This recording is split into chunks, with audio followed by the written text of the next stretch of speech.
সুপ্রিয় উচ্চ মাধ্যমিক শ্রেণীর ছাত্রছাত্রীবৃন্দ, এবিসি লার্নিং ঢাকা এর পক্ষ থেকে তোমাদের সবাইকে জানাই স্বাগত। তোমাদের অসংখ্য ধন্যবাদ, তোমরা এই চ্যানেলের ভিডিওগুলো নিয়মিত দেখছো, শেয়ার, সাবস্ক্রাইব, লাইক এবং সর্বোপরি তোমাদের মূল্যবান মতামত প্রদান করছো। আজকে তোমাদের সাথে শেয়ার করব উচ্চ মাধ্যমিক শ্রেণীর হিসাব বিজ্ঞান প্রথম পত্রের কিছু জাবেদা। আমি মোটামুটি 100টি জাবেদা তোমাদের সাথে আলোচনা করব। তারই ধারাবাহিকতায় আজকে আমি কিছু জাবেদা নিয়ে তোমাদের সাথে আলোচনা করছি। তাহলে চলো দেখে নিই আজকে তোমাদের জন্য কোন জাবেদাগুলো নিয়ে আলোচনা করব। তার পূর্বে তুমি যদি নতুন ভিউয়ার হও অবশ্যই চ্যানেলটি সাবস্ক্রাইব করে নাও, যাতে নতুন ভিডিও রিলিজ হলে তুমি নোটিফিকেশন পাও। শেয়ার করো তোমার প্রিয়জন বা বন্ধুর সাথে যিনি ভিডিওটি দেখে উপকৃত হবে। আর হ্যাঁ, সর্বোপরি তোমার মতামত প্রদান করো, যাতে তোমার মতামতের উপর ভিত্তি করে আমি নতুন ভিডিও তৈরি করতে পারি। তাহলে চলো শুরু করি আমাদের সিরিজ আলোচনা জাবেদা। Welcome to ABC Learning Dhaka. সুপ্রিয় উচ্চ মাধ্যমিক শ্রেণীর ছাত্রছাত্রীবৃন্দ, এবিসি লার্নিং ঢাকা এর পক্ষ থেকে তোমাদের সবাইকে জানাই স্বাগত।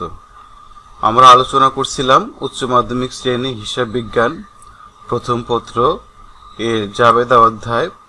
আজকে আমরা দেখব জাবেদার 8ম পর্ব, যেখানে আমরা আলোচনা করব 81 থেকে 100 নম্বর লেনদেনগুলো। ইতিপূর্বে আমরা 1 থেকে 80 পর্যন্ত লেনদেনের জাবেদাগুলো বিভিন্ন পর্বে আমরা আলোচনা করেছি।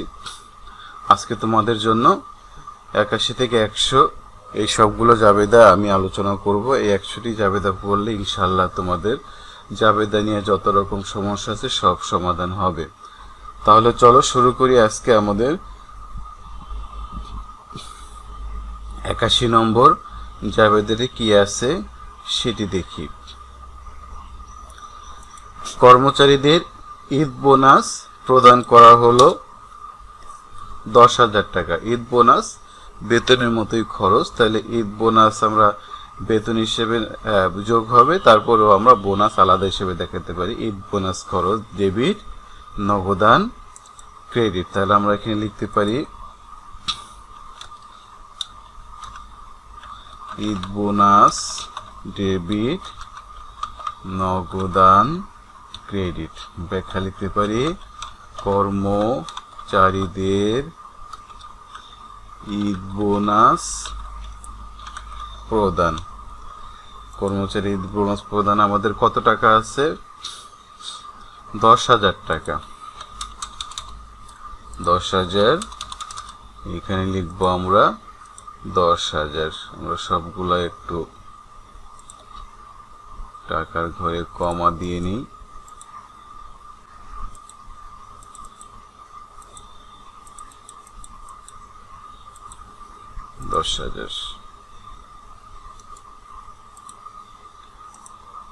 এরপরে রয়েছে 82 নম্বর, মালিকের ব্যক্তিগত ঋণ 50,000 টাকা পরিশোধ করা হলো। মালিকের ব্যক্তিগত ঋণ যে কোনো খরচই সেটা উত্তোলন হিসেবে গণ্য হবে। তাহলে উত্তোলন ডেবিট, নগদান, ক্রেডিট। 82 নম্বর লিখতে পারি আমরা উত্তোলন ডেবিট, নগদান, ক্রেডিট। আমরা লিখতে পারি মালিকের ব্যক্তিগত ঋণ পরিশোধ 50,000 টাকা।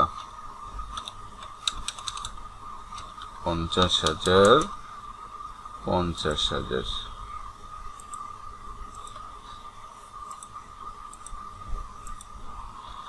তিরাশি নম্বর রয়েছে 50,000 টাকার মাল ক্রয়ের সিদ্ধান্ত নেওয়া হলো। মাল ক্রয়ের সিদ্ধান্ত নেওয়া হয়েছে, বাট এখনো ক্রয় করা হয়নি বা কোনো চুক্তি হয়নি, এই জন্য এটা লেনদেন হবে না, লেনদেন নয়। পরীক্ষায় তোমরা এটা ব্ল্যাঙ্ক রেখে দিতে পারো অথবা লিখে দিতে পারো লেনদেন নয়। লেনদেন নয় লিখে দিলেই সুবিধাজনক হচ্ছে, কারণ এক্সামিনার বুঝতে পারবে যে না, এটা আসলে ইচ্ছে করে ব্ল্যাঙ্ক রাখা হয়নি, এটি লেনদেন না, এটি বোঝানো হয়েছে। 84 নম্বর, স্বীকৃতিপ্রাপ্ত বিলের মাধ্যমে বিক্রয় 20,000 টাকা। আমরা পূর্বে একটি উদাহরণ লেনদেনে দেখেছিলাম। স্বীকৃতিপ্রাপ্য বিল মানে হলো প্রাপ্য বিল, একটি সম্পদ। তাহলে প্রাপ্য বিল ডেবিট, বিক্রয় ক্রেডিট। তাহলে আমরা লিখতে পারি প্রাপ্য বিল ডেবিট, বিক্রয় ক্রেডিট। ব্যাখ্যা লিখতে পারি স্বীকৃতি প্রাপ্য বিলের মাধ্যমে বিক্রয়। আমাদের কত টাকা আছে একটু দেখে নেই, 20,000 টাকা। 20,000।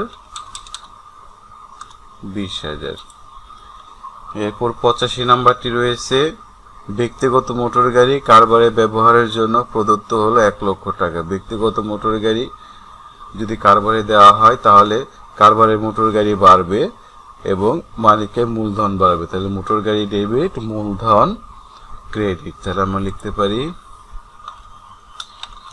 মোটর গাড়ি ডেবিট, মূলধন ক্রেডিট। যদি বিক্রি করে টাকা নিয়ে আসতো তাহলে সে নগদান হতো। তাহলে লিখতে পারি ব্যক্তিগত মোটর গাড়ি ব্যবসায়ে ব্যবহার। আমাদের কত টাকা আছে? 1 লক্ষ টাকা। 1 লক্ষ টাকা ক্রেডিট পাশে 1 লক্ষ টাকা।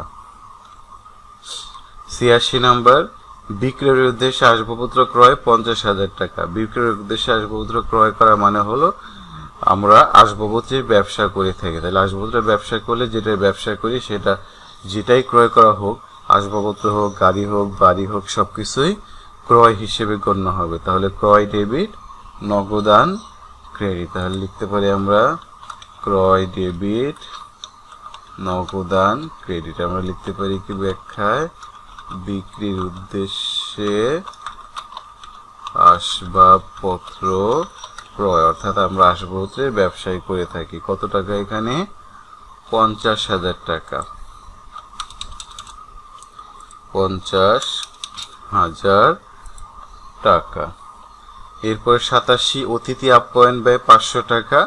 আপ্যায়ন খরচ ডেবিট, নগদান ক্রেডিট। আপ্যায়ন খরচ ডেবিট, নগদান ক্রেডিট। আমরা ছোট করে ব্যাখ্যা লিখতে পারি অতিথি আপ্যায়ন কত টাকা ছিল আমাদের? 500 টাকা। তাহলে 500 টাকা, এখানে আমরা লিখব 500 টাকা। এরপর 88 নাম্বার আরিফের নিকট হতে 2,000 টাকা পণ্য নগদে ক্রয় করে 50 টাকা বাট্টা পাওয়া গেল। এখানে আমরা জানি বাট্টা যদি হয় তাহলে সেটাকে আমরা ব্যবসায়িক বাট্টা বা কারবারি বাট্টা বলি। বাট্টা দুই ধরনের হয়, একটা হলো ব্যবসায়িক বাট্টা বা কারবারি বাট্টা, আর একটা হলো আমাদের নগদ বাট্টা, যেটা টাকা প্রদান বা পাওয়ার সময় এটা দেওয়া হয়ে থাকে। তাহলে আর 20,200 টাকার, তাহলে 2,000 টাকার 50 টাকা বাদ দিলে 1,950 টাকা। তাহলে আমরা নগদে ক্রয় করলে ক্রয় ডেবিট, নগদান ক্রেডিট 1,950 টাকা। তাহলে আমরা লিখতে পারি ক্রয় ডেবিট, নগদান ক্রেডিট। এখানে লিখতে পারি নগদ ক্রয় এবং বাট্টা পাওয়া গেল। তাহলে আমরা বলছিলাম কত? 1,950, কারণ 50 টাকা বাট্টা পাওয়া গেছে, 1,950। এরপরে 89 নম্বর অফিসের জন্য একটি দেয়াল ঘড়ি ক্রয় করা হলো 1,000 টাকা। অনেক ক্ষেত্রে দেয়াল ঘড়ি সম্পদ হিসেবে ব্যবহার করা হয়, অফিস সরঞ্জাম হিসেবে আমরা ধরতে পারি। অফিস সরঞ্জাম ডেবিট, নগদান ক্রেডিট। তাহলে আমরা লিখি অফিস সরঞ্জাম ডেবিট, নগদান ক্রেডিট। ব্যাখ্যা লিখতে পারি দেয়াল ঘড়ি ক্রয়। দেয়াল ঘড়ি ক্রয় আমাদের কত টাকা? 1,000 টাকা। দেয়াল ঘড়ি ক্রয় 1,000 টাকা। এরপর 90 নাম্বার সেভিং সার্টিফিকেট ক্রয় করা 20,000 টাকা। সেভিং সার্টিফিকেট এক ধরনের বিনিয়োগ সঞ্চয়পত্র, যেটা আমরা বলি সেটা হলো বিনিয়োগ হিসেবে গণ্য হবে বা সম্পদ হিসেবে গণ্য হবে। তাহলে বিনিয়োগ ডেবিট, নগদান ক্রেডিট, বিনিয়োগ ডেবিট, নগদান ক্রেডিট। ব্যাখ্যা লিখতে পারি সেভিংস সার্টিফিকেট ক্রয়। কত টাকা আছে আমাদের সেভিংস সার্টিফিকেট? 20,000 টাকা। তাহলে এখানে লিখবো 20,000। এগুলো মুছে দিই, পূর্বে ছিল। ক্রয় বানানটি এখানে একটু ভুল হয়েছে।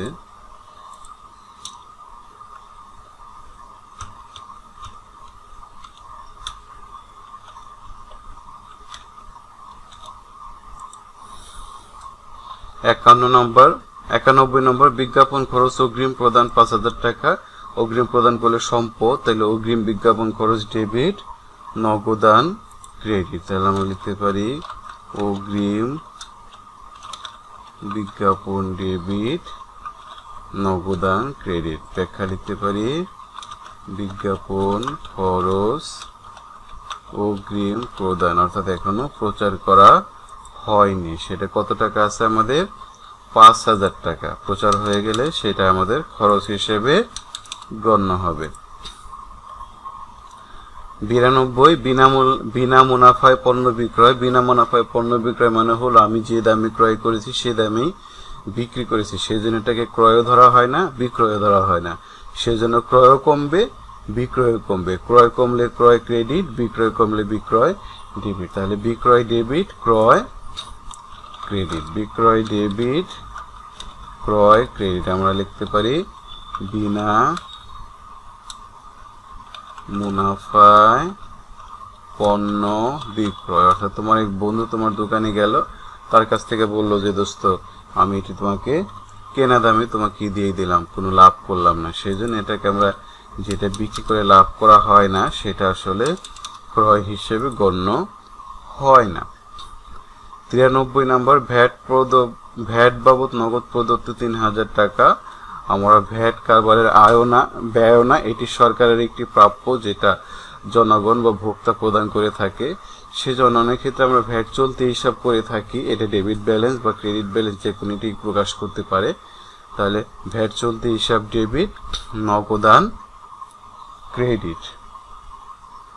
তাহলে আমরা লিখতে পারি ভ্যাট চলতি হিসাব ডেবিট, নগদান ক্রেডিট। আমরা লিখতে পারি কি ভ্যাট প্রদান করা হলো।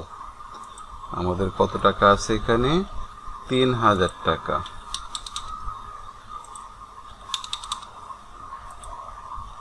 94 নম্বর আছে ব্যাংক কর্তৃক প্রাপ্য বিল আদায় হলো। অনেক ক্ষেত্রে ব্যাংকে আমরা ইনস্ট্রাকশন দিয়ে থাকি যে অমুক পার্টির নিকট হতে প্রাপ্য বিলের টাকা 3 মাস পরে আদায় করবেন। সেক্ষেত্রে যদি আদায় হয় ব্যাংকের টাকা বাড়বে, প্রাপ্য বিল সম্পদ কমবে। তাহলে ব্যাংক ডেবিট, প্রাপ্য বিল হয়ে যাবে ক্রেডিট। তাহলে আমরা লিখতে পারি ব্যাংক ডেবিট, প্রাপ্য বিল ক্রেডিট। লিখতে পারি ব্যাখ্যা ব্যাংক কর্তৃক প্রাপ্য বিল আদায় হলো। ব্যাংক কর্তৃক প্রাপ্য বিল আদায় হলো কত টাকা? 2,000 টাকা। তাহলে এখানে আমরা লিখতে পারি ডেবিট পাশে 2,000, ক্রেডিট পাশে 2,000 টাকা। 95 নম্বর মামনের নিকট পুরাতন আসবাবপত্র বিক্রয়। আমরা আগে আরেকটি দেখেছিলাম পুরাতন আসবাবপত্র বিক্রয়, এটি নর্মাল বিক্রয় নয়, সম্পদ বিক্রয়। সেজন্য আসবাবপত্র যখন ক্রয় করতাম আসবাবপত্র ডেবিট করছি, এখন আসবাবপত্র ক্রেডিট করে দেব। আর মামুনের নিকট যেহেতু এটা বাকিতে, তাহলে লিখতে পারি প্রাপ্য হিসাব ডেবিট, আসবাবপত্র ক্রেডিট। তাহলে লিখব প্রাপ্য ডেবিট, আসবাবপত্র ক্রেডিট। এখানে ব্যাখ্যা লিখতে পারি মামুনের নিকট পুরাতন আসবাবপত্র বিক্রয়। আমাদের কত টাকা ছিল? 5,000 টাকা। 5,000, এখানে লিখবো আমরা 5,000। 96 নম্বর প্রতিরক্ষা সঞ্চয়পত্র ক্রয়। একইভাবে প্রতিরক্ষা সঞ্চয়পত্র বা ডিফেন্স সার্টিফিকেট, এগুলোকে আমরা বিনিয়োগ হিসেবে গণ্য করি। তাহলে বিনিয়োগ ডেবিট, নগদান ক্রেডিট। পরীক্ষায় বিভিন্ন নামে আসতে পারে, সেজন্য নামগুলো যাতে পরিচিতি থাকে এই জন্য আমি বিভিন্ন নামে তোমাদেরকে দিয়ে দিছি। প্রতিরক্ষা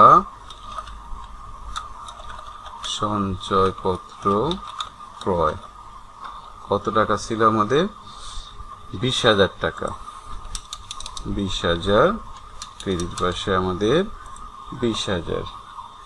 97 নম্বর, সুমনকে 500 টাকা সুদ প্রদান করা হলো, যাকেই দেওয়া হোক সুদ হিসাব ডেবিট, নগদান ক্রেডিট বা সুদ খরচ ডেবিট,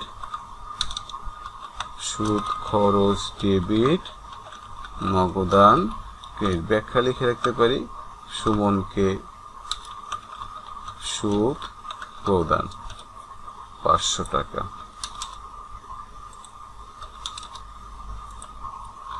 98 নম্বর, 20,000 টাকার পণ্য বিক্রয় করা হয়েছে যার সাথে 15% হারে ভ্যাট আদায় হয়েছে, যা এখনো সরকারকে প্রদান করা হয়নি।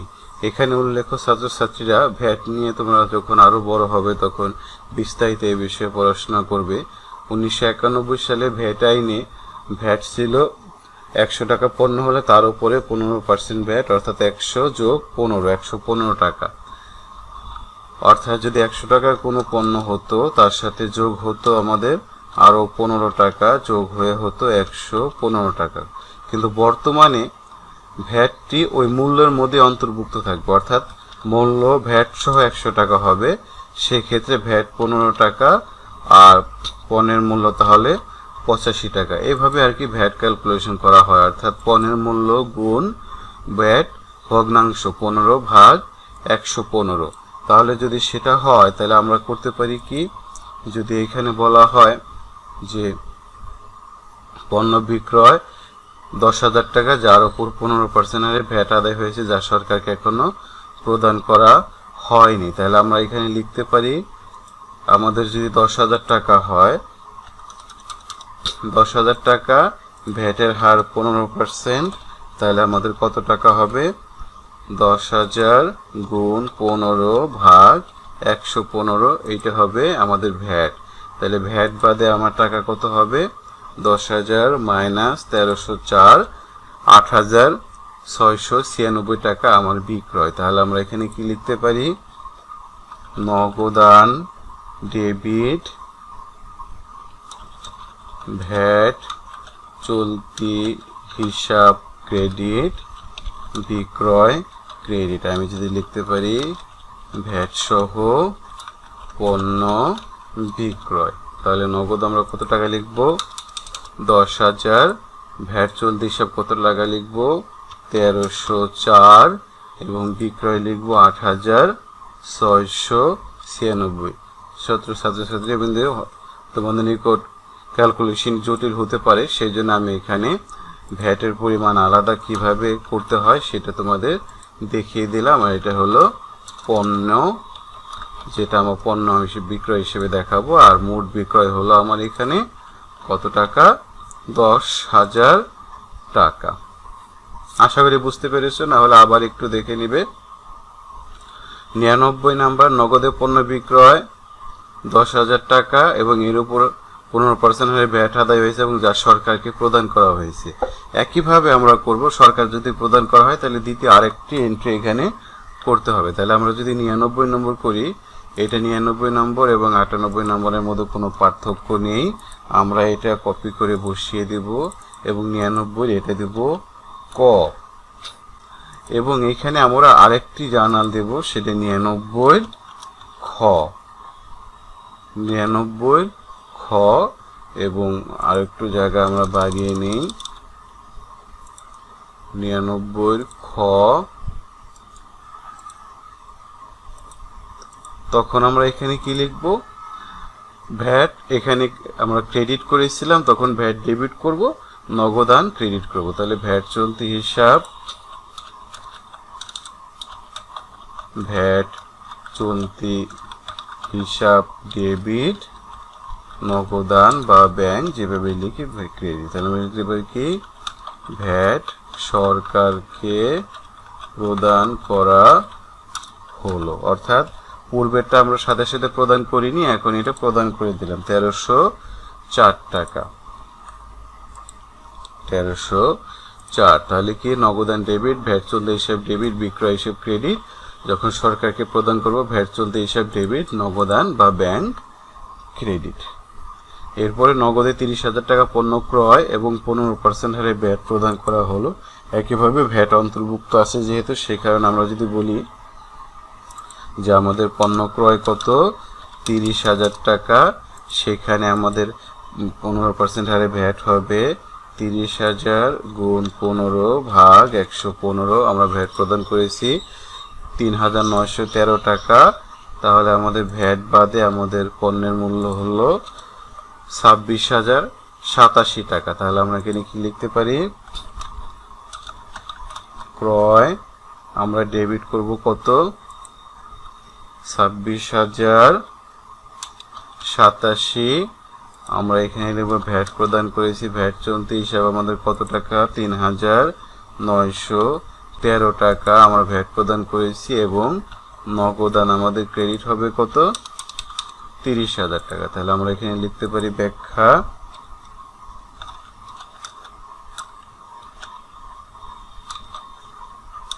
ভ্যাট সহ পণ্য ক্রয়, তাহলে 30,000 টাকা আমাদের দেখালাম। তো সুপ্রিয় ছাত্রছাত্রীরা, এই ছিল তোমাদের প্রতি আমার কমিটমেন্ট যে আমি জাবেদায় তোমাদেরকে 100টি লেনদেন, বিভিন্ন প্রকার লেনদেন দেখাবো। আমি চেষ্টা করেছি দেখানোর জন্য, জানি না তোমাদেরকে বোঝাতে পেরেছি কিনা। যদি না পারি সেটা আমার ব্যর্থতা। যদি সমস্যা হয় প্রয়োজন আমাকে কমেন্ট বক্সে আমাকে জানাবে, স্যার এটা বুঝিনি, এটা কীভাবে হলো। আমি চেষ্টা করব, আমার মেইল নাম্বার আছে, আমার কমেন্ট বক্স আছে, সেখানে তোমরা যোগাযোগ করতে পারো। তারপরেও বুঝতে সমস্যা হলে পুনরায় যদি দেখে ভিডিওটি দেখো তাহলে আবার বুঝতে পারবে। তাহলে আজকে এই পর্যন্তই। সবাইকে অসংখ্য ধন্যবাদ এই 100টি লেনদেন দেখার জন্য এবং অন্যান্য ভিডিওগুলো দেখার জন্য। আশা করি তোমরা লাইক, কমেন্ট এবং সাবস্ক্রাইব করলে তোমাদের সাথে আমি উচ্চ মাধ্যমিক শ্রেণী হিসাব বিজ্ঞানের যত রকম সমস্যা হবে সবগুলোই তোমাদের সাথে আমি আলোচনা করব। ততক্ষণ সবাই তোমরা ভালো থাকো, সুস্থ থাকো। সবাইকে ধন্যবাদ।